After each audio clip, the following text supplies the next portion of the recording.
កាលពីព្រេងនាយមានបុរសម្នាក់ឈ្មោះមាណពគាត់ចិញ្ចឹមឆ្កែមួយក្បាល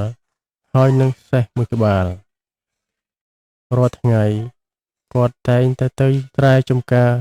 ដើម្បីកាប់ព្រៃឬដំណាំផ្សេងៗរាល់ពេលដែលគាត់ត្រឡប់មកដល់ផ្ទះវិញសត្វឆ្កែដែលជាសត្វសំណប់របស់គាត់តែងតែរត់ទៅទទួលគាត់ដោយសេចក្តីត្រេកអរលោតហក់តោងម្ចាស់លិតដៃលិតជើងដោយសេចក្តីនឹករលឹកម្ចាស់របស់វាពន់ពេកចៅមាណពកាលបើឃើញឆ្កែមកទទួលដូច្នោះមានសេចក្តីរំភើបចិត្តយ៉ាងក្រៃក៏យកដៃអង្អែលក្បាលឆ្កែថ្នមរួចនិយាយថាល្អណាស់អាពីលឯងឃ្លានបាយហើយមែនទេបានជិះមកទទួលយើងយ៉ាងដូច្នោះតោះទៅក្នុងផ្ទះចាំយើងដាក់ចំណីឲ្យឯងស៊ីណាថ្លែងអំពីសត្វសេះកាលបើឃើញឆ្កែទទួលបាននូវការស្រឡាញ់ពីម្ចាស់របស់ខ្លួនយ៉ាងដូច្នោះក៏មានសេចក្តីច្រណែននឹងសត្វឆ្កែយ៉ាងខ្លាំងព្រោះម្ចាស់យកចិត្តទុកដាក់តែលើសត្វឆ្កែមិនបានយកចិត្តទុកដាក់និងស្រឡាញ់មកលើខ្លួនថ្ងៃមួយវាគិតក្នុងចិត្តថាហេតុអ្វីបានជាម្ចាស់ស្រឡាញ់តែសត្វឆ្កែយ៉ាងដូច្នោះហេតុអ្វីបានជាគាត់មិនស្រឡាញ់ខ្ញុំឬក៏មកពីឆ្កែចេះរាក់ទាក់ម្ចាស់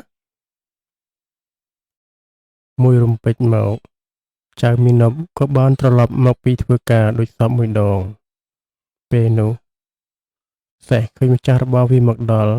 វាក៏គិតក្នុងចិត្តថាអូនោះម្ចាស់អញមកហើយទេតាអញមើលទៅទទួលគាត់ដូចឆ្កែដែរហើយក្រែងទទួលបានការស្រឡាញ់អំពីគាត់គិតរួចហើយសត្វសេះក៏រត់ទៅទទួលម្ចាស់ពេលទៅដល់វាក៏លើកជើងទាំងពីររបស់វាបំរុងនឹងទទួលស្វាគមន៍ម្ចាស់ដូចសត្វឆ្កែដែរក៏ប៉ុន្តែម្ចាស់របស់វាមិនបានគិតដូច្នោះនោះទេម្ចាស់របស់វាគិតថាវារត់មកដើម្បីធាក់ម្ចាស់របស់ខ្លួនឃើញដូច្នោះម្ចាស់ក៏វាយសេះនោះរហូតបាក់ជើងចាប់តាំងពីថ្ងៃនោះមកសត្វសេះលែងហ៊ានធ្វើទង្វើដូចនេះហើយក្រោយព្យាបាលជើងជាមួយរយៈពួកគេក៏រស់នៅជាមួយគ្នាយ៉ាងសុខសាន្តរៀងទៅក្រោយស្ដាប់រឿងនឹងចប់តើបងប្អូនអ្នកទស្សនាយល់ថារឿងនេះមានន័យអប់រំយ៉ាងដូចម្តេចដែរសូមខមមិននៅខាងក្រោមហើយកុំភ្លេចចុច Subscribe Channel YouTube របស់យើងខ្ញុំផងការចុច Subscribe របស់បងប្អូនគឺជាកម្លាំងចិត្តសម្រាប់ខ្ញុំដើម្បីបង្កើតវីដេអូថ្មីៗ